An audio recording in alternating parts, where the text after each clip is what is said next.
हृदय से कथा का रस तत्व ग्रहण करते हो, तब समझ में आ जाता है कि तुम्हारा भगवान के प्रति समर्पण कितना है, तुम्हारा शिव के प्रति समर्पण भाव कितना समर्पण।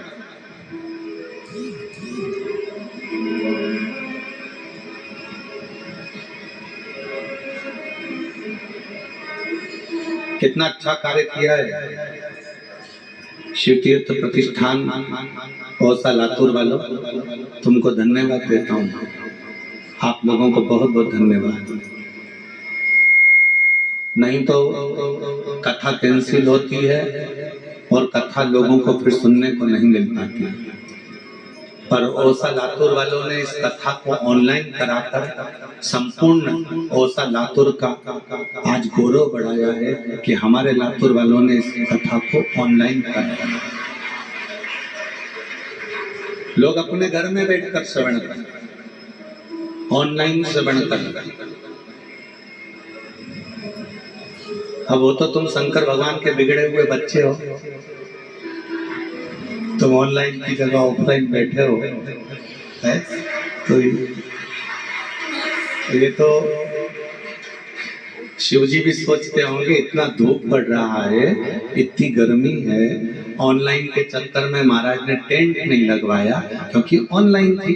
अब इसमें अगर टेंट लगवा देते, हम तो कहेंगे ऑफलाइन कथा वो गुरु पूर्णिमा के समय पर 5 दिन की शिव महापुराण की कथा जो गुरु पूर्णिमा महोत्सव पर होगी वो ऑफलाइन है, उसमें आओ। पर आप लोगों का प्रेम इतना है कि वो भले धूप पड़ रही हो, गर्मी पड़ रही हो, फिर भी लोग धूप में बैठकर, जमीन पर कोई फर्श नहीं है, वहां बैठकर बाबा की कथा का रस तत्व ग्रहण कर रहे हैं। कई लोग आम के पेड़ के नीचे 4 दिन से एक जैसे पड़े हुए हैं और कथा का रस तत्व ग्रहण कर रहे हैं। ये शिव की भक्ति है। समर्पण कितना है, आप कितना समर्पण करते हैं भगवान के प्रति, आपका समर्पण कितना है, शिव के प्रति आपका समर्पण का भाव कितना है, या आपके ऊपर निर्भर करता है, या आपके ऊपर निर्भर करता है कि आप कितना समर्पण करते हैं। और कुछ मत दो शिव जी, तुम्हारे पास में कुछ नहीं है देने के लिए, कुछ मत, मन से भजन, वचन से भजन कर और भगवान के मंदिर में सेवा कर कर, अच्छा कर्म कर कर भगवान की अविरल भक्ति को धारण कर। क्या देगा ये वो जानेगा, क्या प्रदान करेगा ये वो जानेगा। केवल उसकी अविरल भक्ति आपको बल भी देगी, शक्ति भी देगी, और जो उसको देना होगा वो देगी। हर हर उसकी भक्ति शक्ति। हमारे बीच में फरुखाबाद वाले भैया बैठे हुए हैं।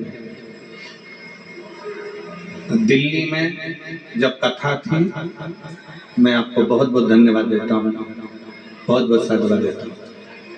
आप फरुखाबाद से आए, क्या नाम है?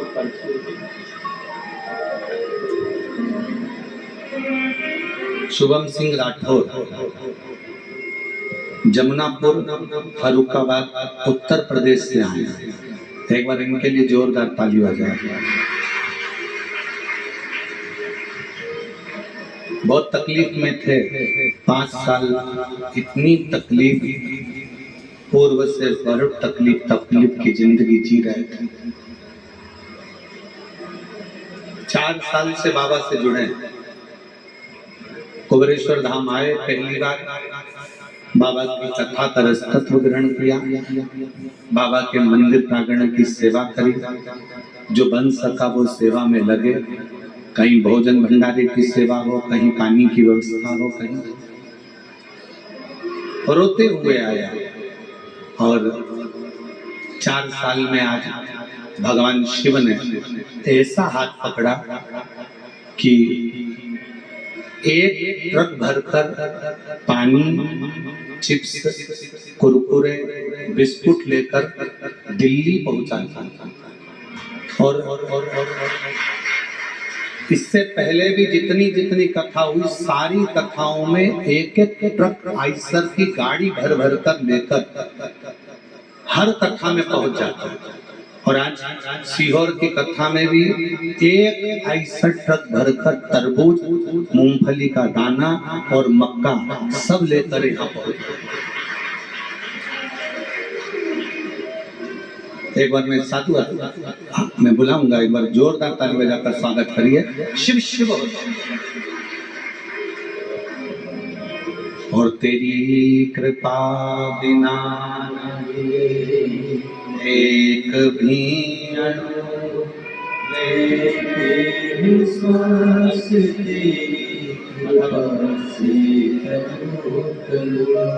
बखान क्या करूं मैं राखों के ढेर का, चपटी बबूत में खजाना कुबेर का।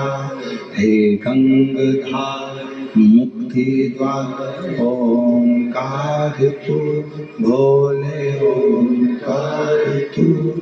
आयो शरण तिहार शंभुतार। कुछ नहीं था, बहुत तकलीफ का जीवन चल रहा था इस बच्चे का। सब दूर चला गया, ऐसा कोई दर नहीं था जिस दर पर वो भटका नहीं था। आखिरी में बाबा के दरवाजे, कुबरेश्वर बाबा के द्वार सीहोर आया, बाबा से विनती करी। 4 साल में बाबा ने ऐसा हाथ पकड़ा कि आज केवल भारत में ही नहीं, सर्वस्व जगह में इसका काम चालू हुआ और शिव की कृपा से आगे बढ़ता बढ़ता भंडारे। इसके स्टेटस पर इसका खुद का फोटो नहीं होता, पर बाबा का फोटो होता है। इसके व्हाट्सएप पर कुछ नहीं मिलेगा, केवल बाबा। इसके पूरे मोबाइल में कुछ नहीं मिलेगा, केवल शिव महापुराण की कथा। और इसके मोबाइल में कुछ नहीं मिलेगा, केवल बाबा की छोटी छोटी जो क्लिप यहाँ से जाती है वो इसके मोबाइल में रहती है। उसको सुनता है, अपना व्यापार करता है, वेयर हाउस ये वो सब बाबा की कृपा से बाबा चलाता है और बाबा करने वाला। ये उसकी उदार, आप और हमारी सामर्थ्य का नहीं।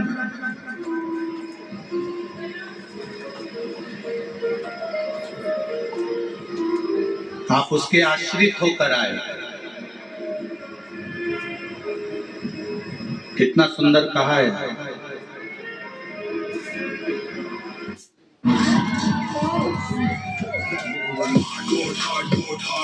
स्वयं माता पार्वती जी ने अपनी बेटी अशोक सुंदरी को जब प्रकट करा तो पूछा कि बेटी, मुझसे मैं तुझसे एक प्रश्न करना चाहता हूं।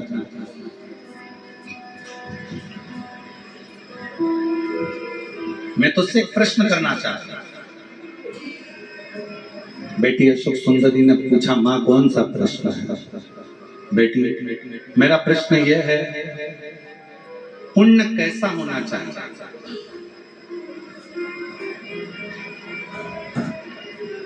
कौन सा पुण्य हो, पुण्य कैसा हो जो संसार के लोगों को करना चाहिए? अशोक सुंदरी ने उस प्रश्न का उत्तर दिया अपनी माँ को कि माँ, पुण्य वो होना चाहिए जो व्यक्ति के जीवन के और व्यक्ति के परिवार के और व्यक्ति के कुल सारे पापों को धो दे। वो पुण्य सर्वश्रेष्ठ।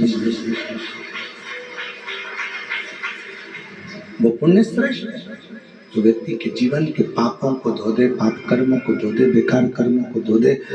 कोई पाप कर्म कर रहा है, उस परिवार में, कुल में, रिश्तों में, नातों में, कुटुंब में जो बेकार कर्म हो गए, पाप कर्म हो गए, उसको कौन धोए? हमारा करा गया भजन, हमारा करा गया स्मरण, हमारा करा गया कीर्तन,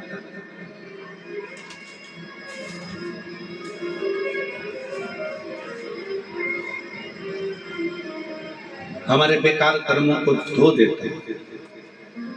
इसलिए कहते हैं कि हमेशा याद रखो, आप कोई काम अगर अच्छा करना चाहते हो तो उस काम को लगनता से करते हुए, उस कर्म को श्रेष्ठता से करते हुए, आपको अगर भजन करना है तो कोई भजन वाले का संग पकड़ो, आपको नौकरी करना है तो कोई नौकरी वाला व्यक्ति हो, उससे थोड़ा सजेशन लेकर, उससे थोड़ी राय लेकर अच्छी अच्छी अप्लाई करते रहो। आपको अच्छा व्यापार करना है, व्यापार करना है तो कोई अच्छे व्यापारी का संग पकड़कर उससे थोड़ा सीख लेकर व्यापार में आगे बढ़ो। और यदि कोई हमारे लेवल का मिले ही ना तो फिर छोड़ो, भगवान की अविरल भक्ति करो।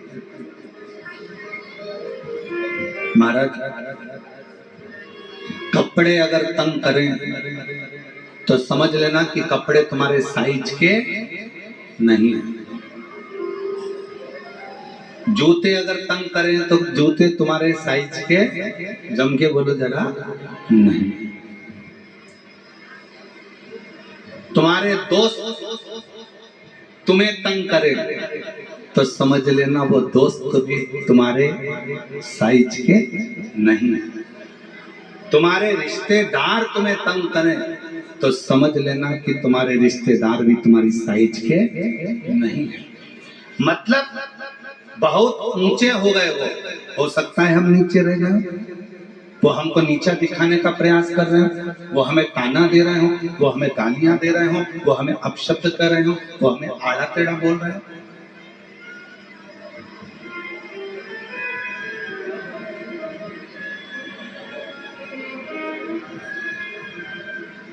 कपड़े तंग करेंगे तो तुम कपड़े पहनोगे वो वाले? अरे जम के तो बोलो, नहीं। क्या करोगे उसको? छोड़ दो, छोड़ो इसको, ये तंग हो रहे हैं, ये तंगा रहे हैं, इन कपड़ों को छोड़ दो।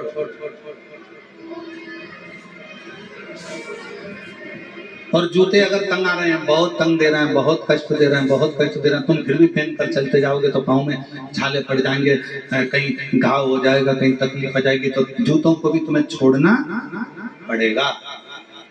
और कोई दोस्त ऐसे हैं बात बात में ताना दे देते, अपशब्द कर देते। अभी यही बेटा कह रहा था, फरुखाबाद से जो शुभम सिंह आए अंदर कक्ष में जब हमसे मिले तो कह रहे थे, आते आते जब हम निकल रहे थे तब कह रहे थे, गुरुजी पूरों ने, जितने मेरे अपने थे, सब ने खूब खूब ताना दिया, खूब झेला गुरुदेव, और अब बाबा ने जब मेरा हाथ पकड़ा तो सब साथ देने के लिए आगे बढ़ने लगे, सब हाथ पकड़ा। और यही रिश्ता, वावारी दुनिया मतलब की दुनिया में किसी का वावारी दुनिया मतलब की दुनिया में किसी का। श्री राम के संग सुख पर दूर बड़ा तब कोई नहीं, वावारी दुनिया मतलब की दुनिया में किसी का कोई नहीं, वावारी दुनिया मतलब की दुनिया में किसी का कोई। संसार में कोई किसी का नहीं है, सारा संसार मिथ्या है। कपड़े साइज के नहीं है तो छोड़ दीजिए, जूते साइज के नहीं है तो छोड़ दीजिए। और रिश्ते, मित्र, नाते, कुटुंबी हमारे अगर साइज के नहीं हैं, जो हमें समझ ही नहीं पा रहा, जो हमें जान ही नहीं पा रहा, छोड़ो।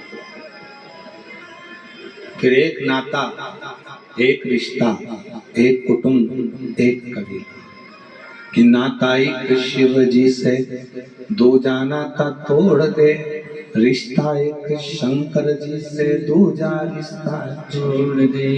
और साधु संगे शिव रंगे रंग रंग रंगिए, और जाई विधि राखे महाकाल ताई विधि रंगिए। जैसा मेरा शिव राखे फिर वैसा, जैसा मेरा शिव राखे, जैसा शिव राखे वैसा। शिव के अनुकूल रहो। एक कथा आती है, शिव महापुराण का एक बड़ा सुंदर चरित्र है। 12 ज्योतिर्लिंग में से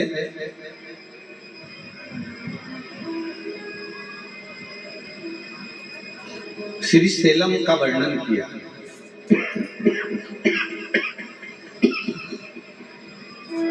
श्री सेलम